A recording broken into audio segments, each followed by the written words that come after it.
Today's news has a through line: control. Control of the pitch, as the United States opened its home World Cup with a 4-1 statement win over Paraguay. Control of markets, as SpaceX stepped onto public exchanges with a valuation that instantly put it in the rarest tier of global companies. Control of advanced technology, as Washington moved to restrict foreign access to frontier AI models. And control of institutions, from the courts, to media mergers, to cultural landmarks, to police agencies confronting violence from Toronto to Texas. This is the Daily News Briefing for June 13, 2026. I'm your host. Let's get into it. The day's most visible story was also the loudest. The World Cup is back on U.S. soil, and the American men's national team did exactly what a host nation wants to do in its opener. It won big, it won early, and it gave fans a reason to believe this tournament could become more than a celebration. It could become a run.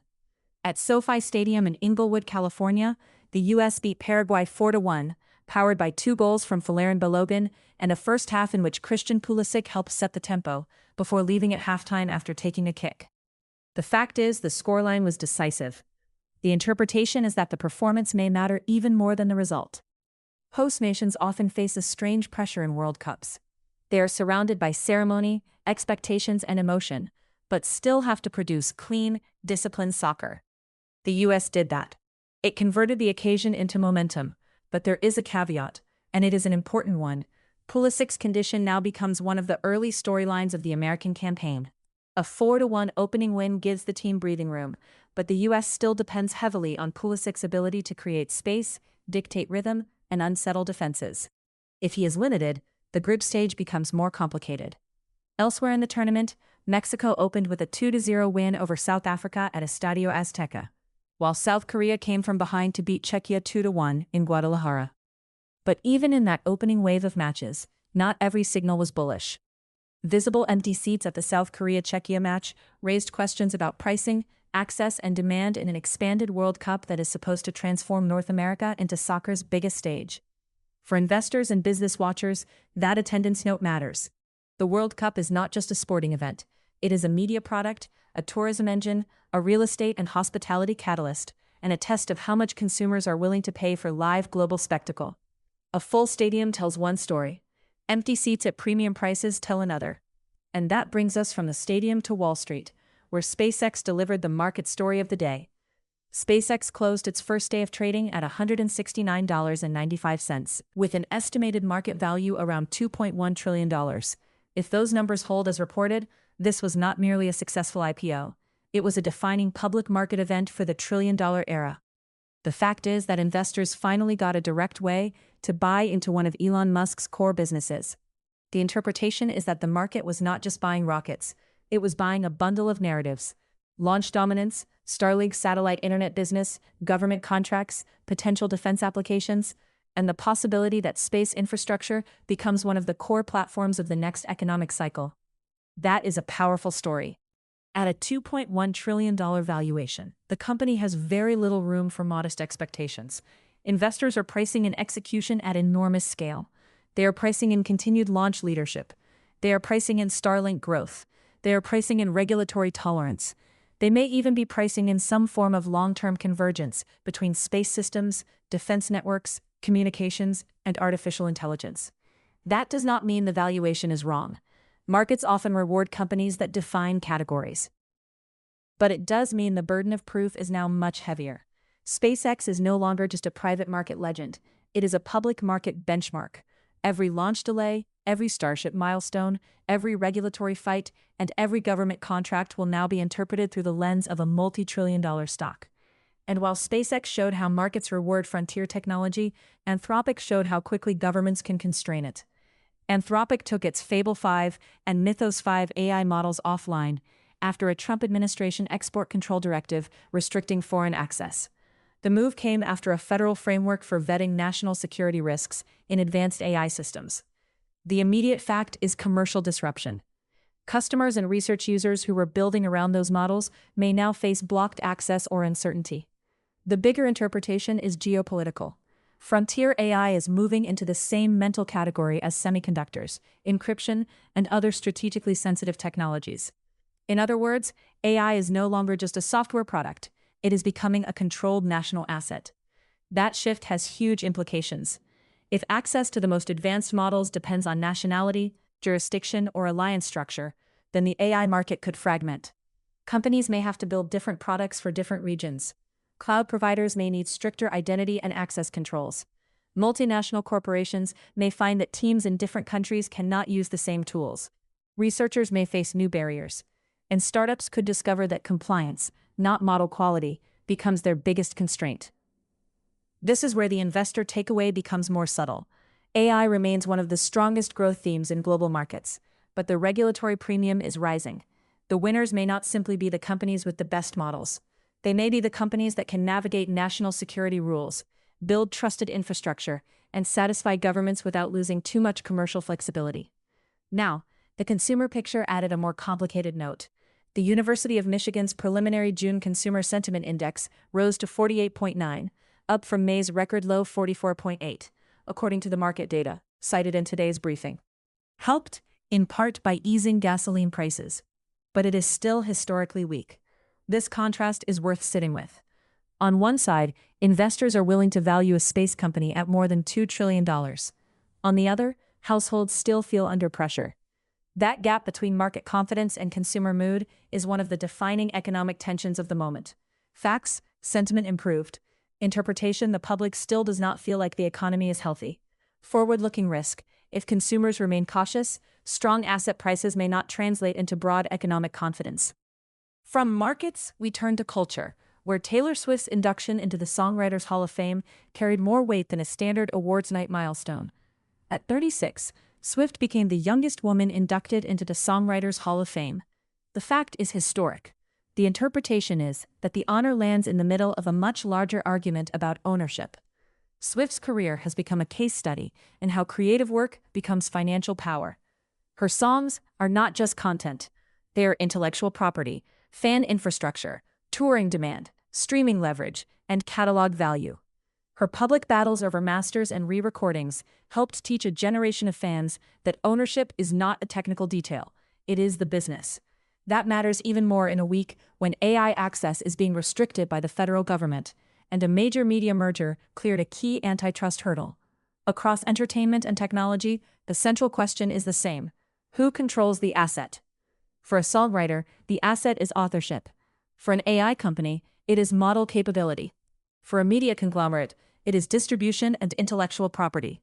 For SpaceX, it is infrastructure. Different sectors, same fight. That media fight moved forward as the Justice Department cleared Paramount Skydance's proposed takeover of Warner Bros. Discovery, a deal valued at roughly $110 billion to $111 billion. The fact is that the deal cleared a major federal antitrust hurdle, though state scrutiny may continue. The interpretation is that regulators are increasingly evaluating legacy media companies in the shadow of streaming giants. Paramount and Warner Bros. Discovery may look massive in old Hollywood terms, but in a world dominated by Netflix, Apple, Amazon, and other platform players, the argument for scale becomes easier to make. Critics will see it differently.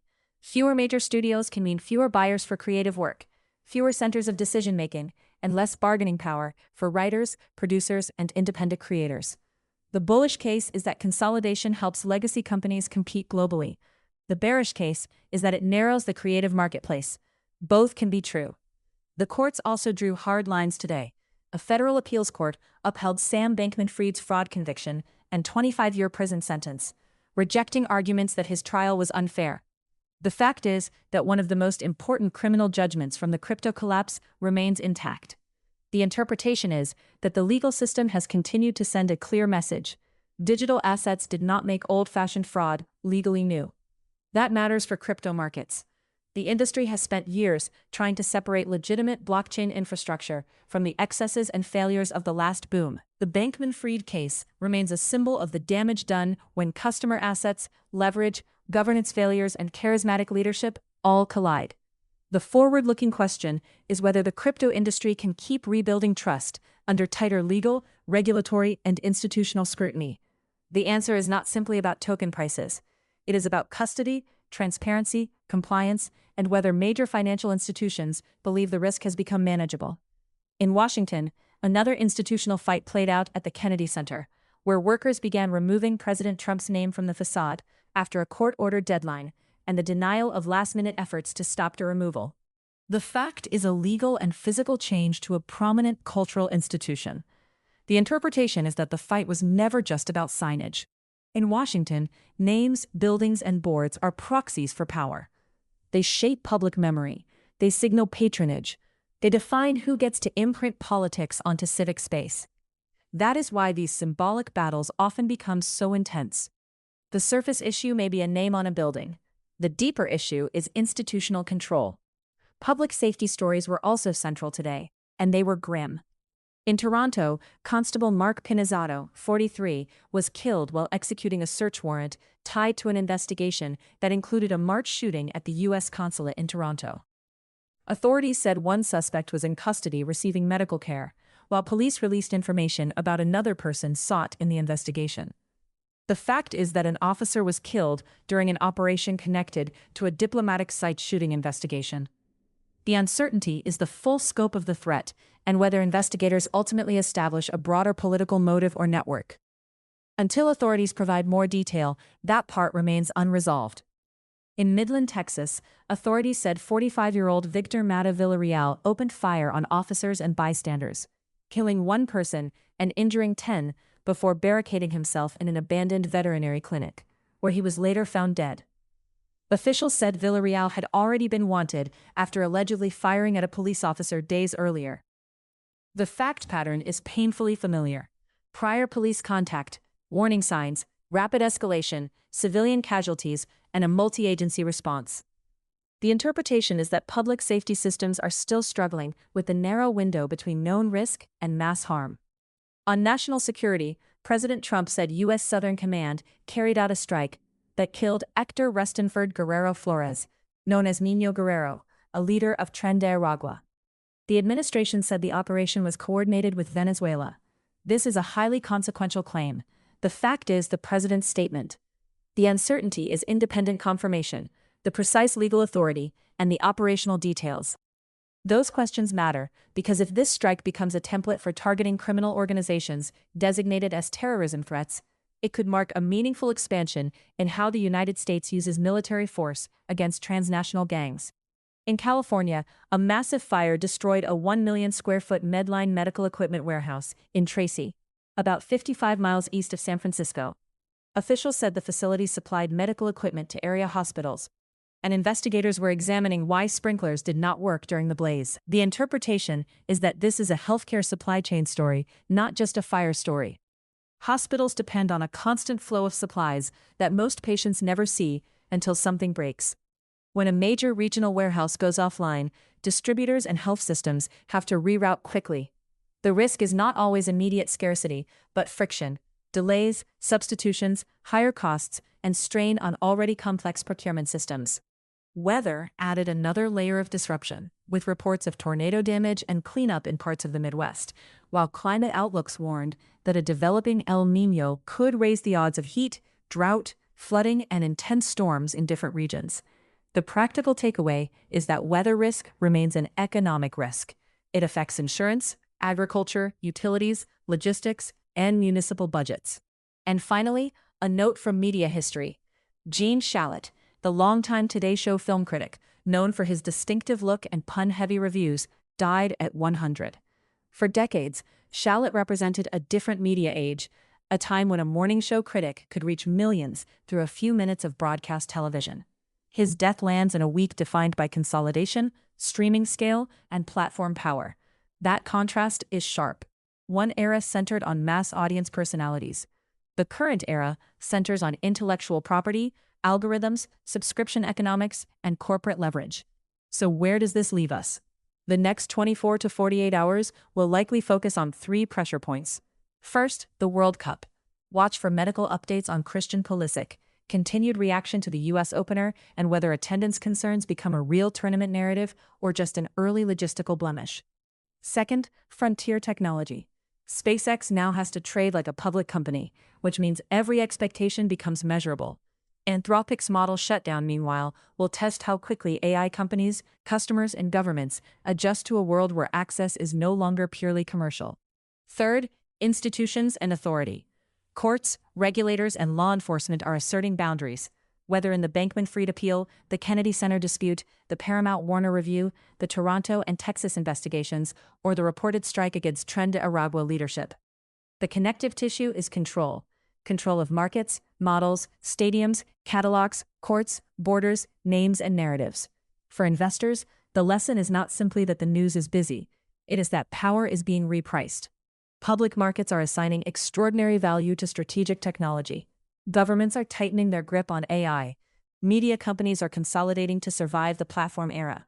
Courts are reinforcing legal boundaries after speculative excess.